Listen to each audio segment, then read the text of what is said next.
Hey, Henry. Hey, Amy. How's it going?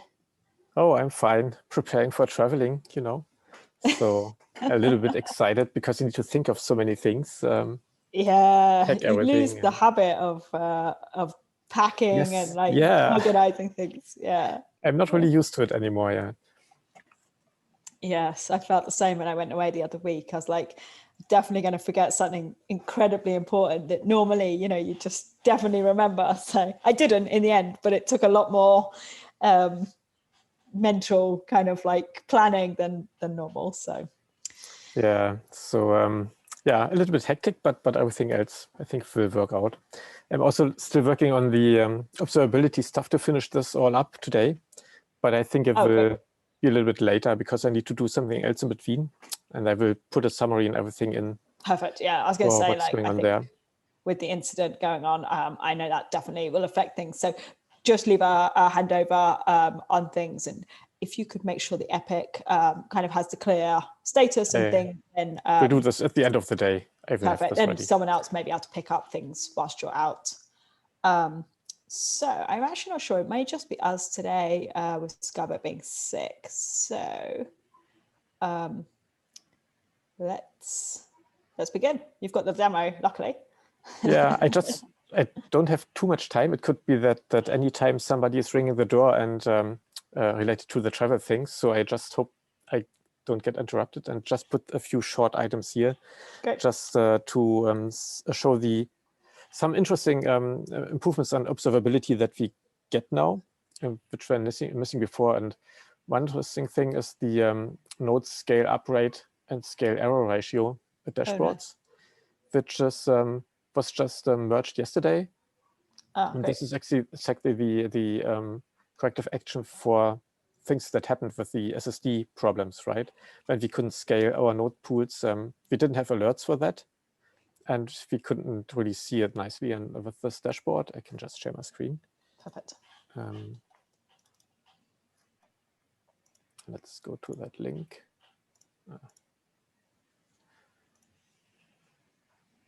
It's in the General Cube Service dashboard. If you scroll down, then you see both dashboards here, which is scale up events, error ratio here. So you see sometimes errors popping up. You need to research why it's happening. It's fairly new, so I never really used this metric to look into what's happening right now. So but I think so what do we think that's telling us? That's saying that it tried to scale up and it errored. Is that right? that should show us for all the scale up events, how many of them failed. It's the error ratio. So if you see shortly, maybe let's make this a little bit bigger. If you see this one pop up to 100% here, that means that we got some log entries for scale up events, and all of them have been errors in this case. I see. Okay. And of course, it could have so been that just was one or two events today. and both failed. So maybe we didn't have many events, and so it's just two things which failed, and so it's not really dramatic. Okay. More interesting is to look into the other one, the scale up rate, because this one is then showing you how many node scale up events we had, right? So you can see here we scaled up probably 4 or 5 nodes and see it going up and down. And we could, of course, use Thanos to look into finer grain metrics for looking in which cluster or which deployment we saw those. Nice. But this is giving us an overview, and we also should have alerting for this ready now. Roughly how many nodes do we normally run? What's a typical number of nodes for us? Let's have a look. I think I have a Thanos open for that. This is, the number of nodes for the different pools. And this is for Sidekick, for instance. If I put this for API, for instance, then, oops. You can see per node pool, like for the API 1 node pool and US East 1C, we had 29 coming up. I guess we had a deployment here at this time. Yeah, that so this is right, exactly the number where we are trying to tune to come down with number of nodes, right? And this is the kind of graph that we are looking at to use less nodes and use them better. Nice. Yeah. Cool. Okay, great. Yeah. This should be canary here, lower one. Yeah. And another one, which is nice or interesting, is that we previously already had Go memory saturation metrics for our VMs, but we missed this for Kubernetes, but now we have them added. And if you look at those, you see that we are overutilized here, or let's say over provisioned for Go memory. And if you think about it, that you see we nearly use no memory at all in our containers. And this is now in Kubernetes based on container limits. And because this in most cases should be things like workhorse, which run in its own container, I think we can drastically reduce the memory requests, for instance, there. So this is a nice signal for tuning memory requests. So it's not problematic. It's just that we could save a little bit of memory, but we are mostly CPU bound anyway, so it's not really an issue right now. But it gives us some visibility at least. Yeah, that's great. That's nice. And awesome.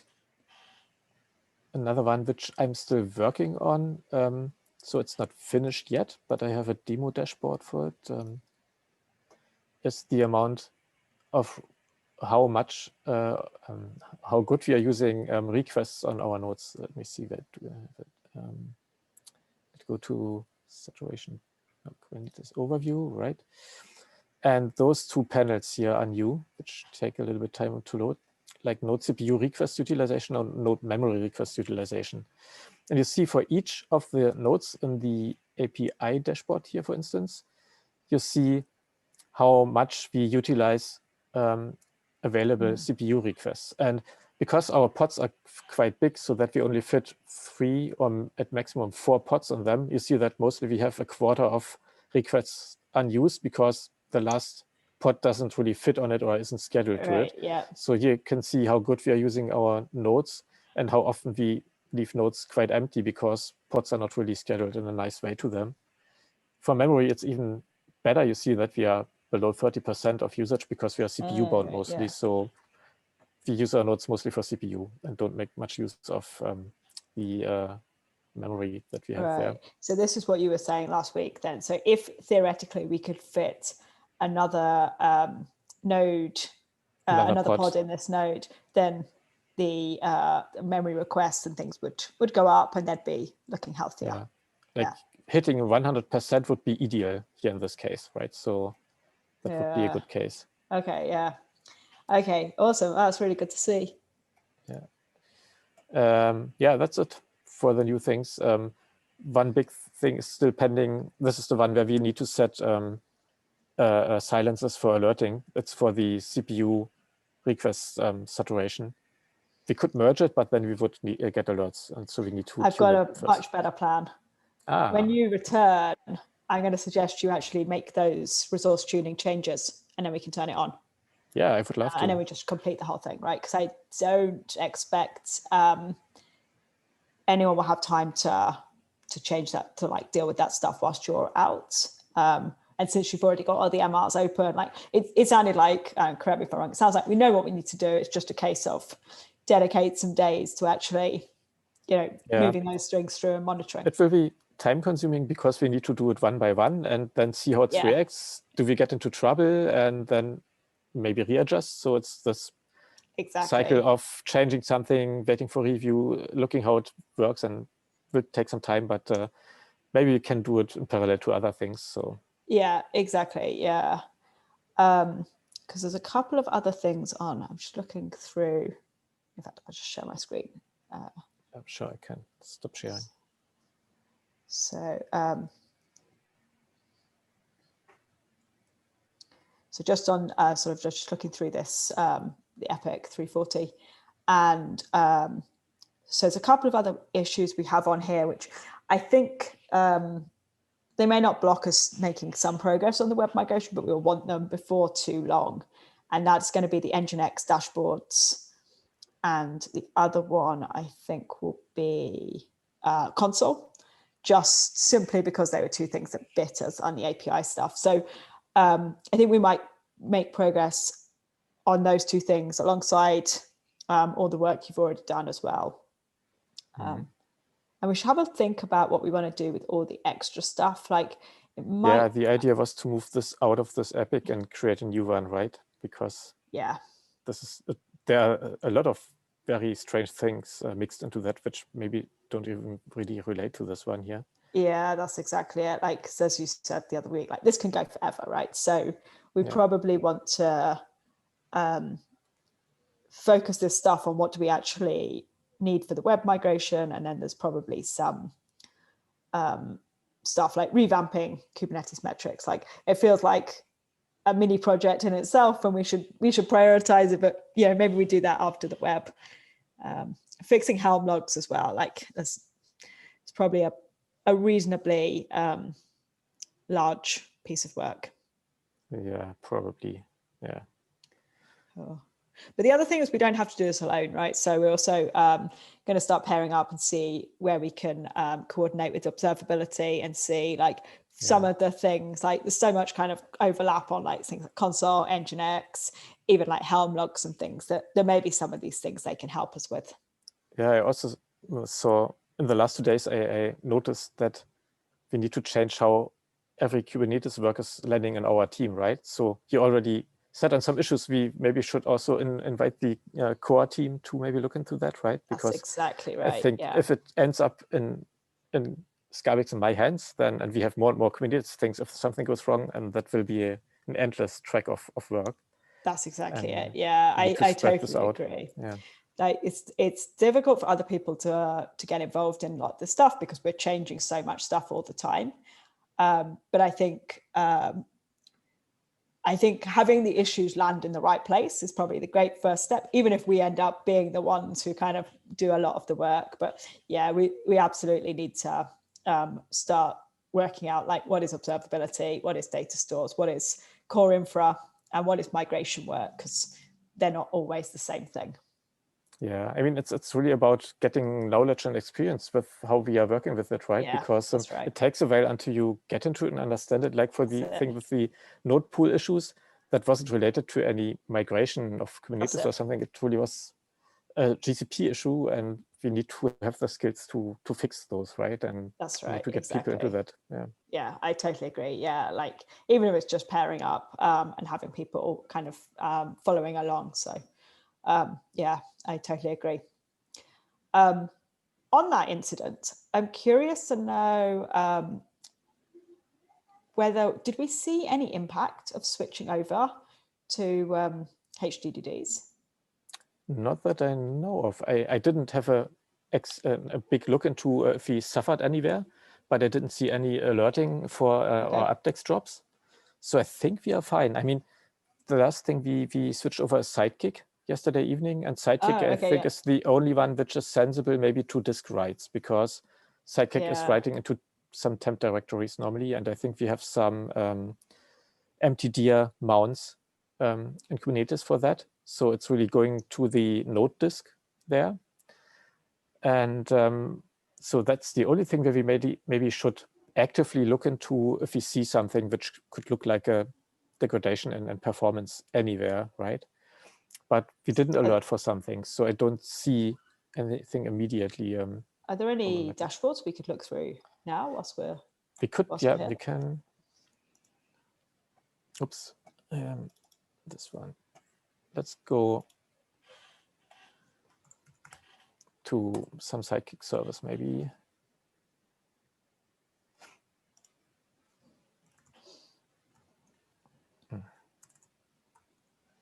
My God.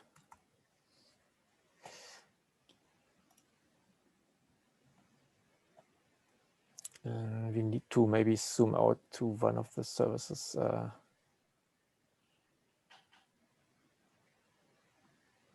mean, interesting would be to see some app text numbers, and I'm thinking about at which chart we should look best.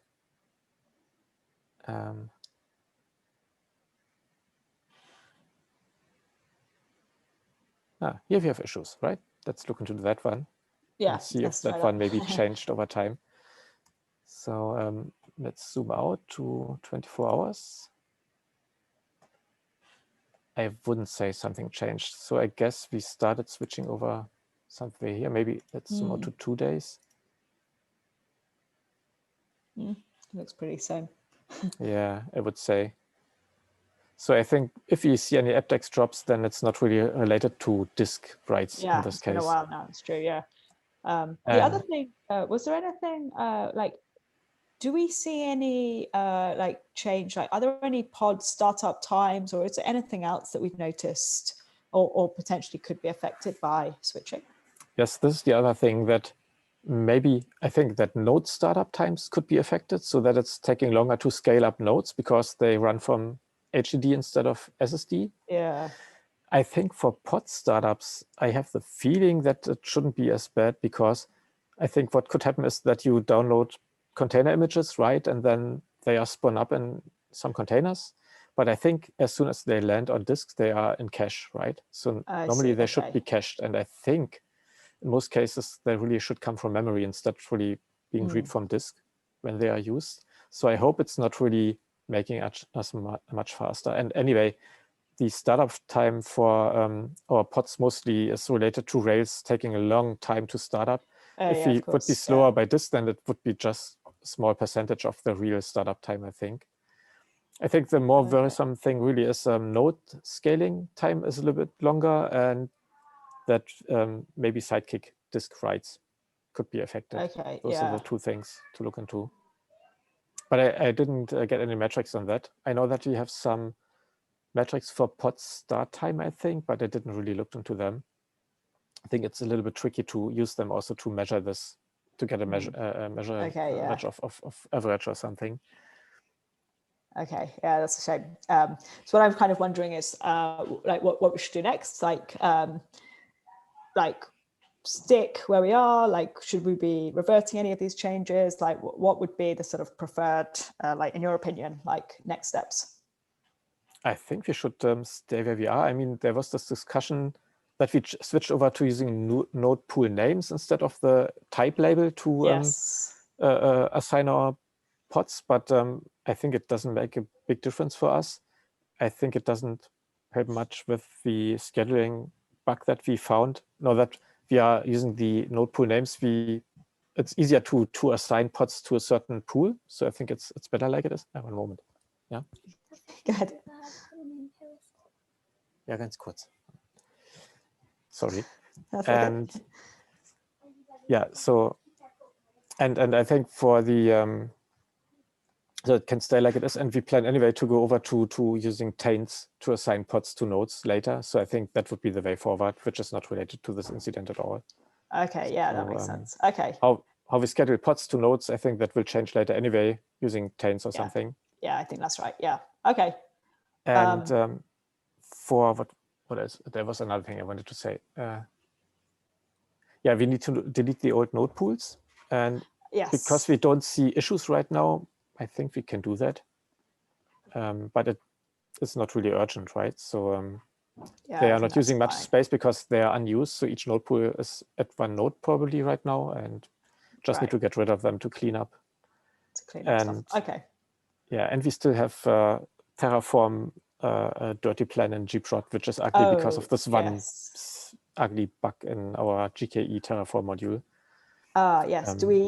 Did you make any progress there? Like I have this MR. I need to see if it was approved meanwhile. I linked it in the incident channel. Let me have a look.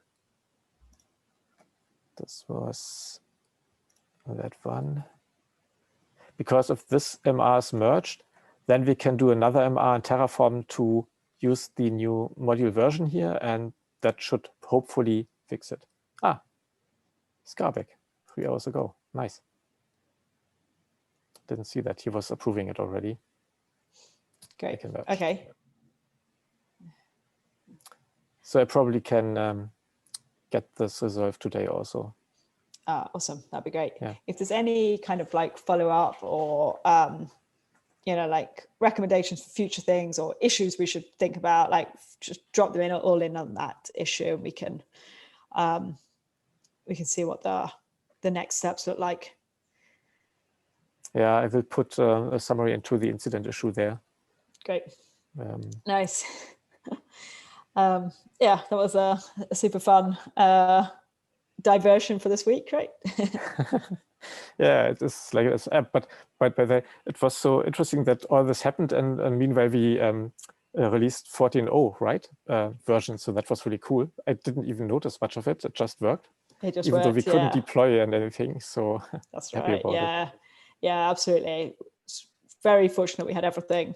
Timing was great, and we had everything tagged and ready. So yeah, it was good. But yeah, 14.0 super smooth, and like great. Also great collaboration on this. Like, well, within our team would have been even better if we could have had some non-delivery engineers, I think, seeing some. But it's super hard, right? Lots of changes and fast paced, so that's also fine. But yeah, no, it was great having you and Graham and Skarbek and Jarv on this stuff. So yeah, and now you are release manager for the next month, or okay. That's right. Yes, that's right. So you need to deal with the next patch and security release. That's right. Okay. Yes. So today was quiet, so that was a good start. At least the first day was good. It's when ease you in, right? So yeah, we'll start the patching tomorrow. So should be good. Okay. Yeah, I hope it works fine for you and you have a quiet month with that. Yeah, thank you. So do I. And I'll hand over to you when you come back. So okay. You can join the fun. Awesome. Is there anything else we need to go through on any of this stuff? No, I will just finish all MRs as much as I can. Great. But I guess some of them will get reviews from people like Andrew, maybe some being rejected or needing changes, but I can't finish them then today. But I will link all of them in the issue and Epic and write together what is left. Awesome. Or what to be done there.